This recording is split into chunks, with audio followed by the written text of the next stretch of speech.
Another day, another vlog na punta niyo mga idol. For today's video mga idol, mga tutan yung Masbate City kay manguhag requirements para sa tara, ubanta ninyo. Alright, time check mga idol nun. 8:04 ta nagbiyahe. So, banabana ni mga 10:30 ta maabot nito sa city.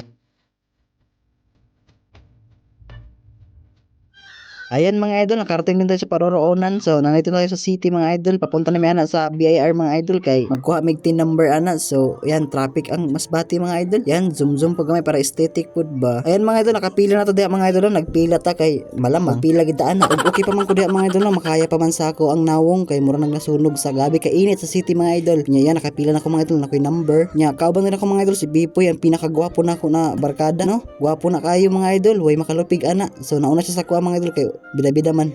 Ayan mga idol, nagtarong ko sa kong book na ako diya sa park mga idol kay nagkuhat ko kang pipoy kay nagkuhag NBI pero na hit day ito.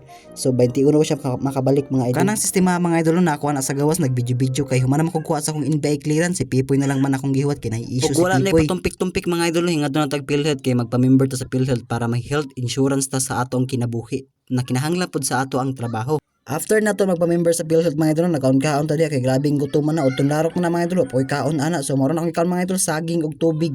Unsay mo ka og tubig? Wa ka nalipong. So after ana mga idol no, nag-chill ta sa gawas kay naghuwat ko kang pipoy kinapay si kaso sa PSE. Og skill mga idol, nakapa-member na di ko na sa Pag-ibig Fund. So ready to ulit na lang mi. Og nanguli na mi ana mga idol. Salamat sa pagpanood.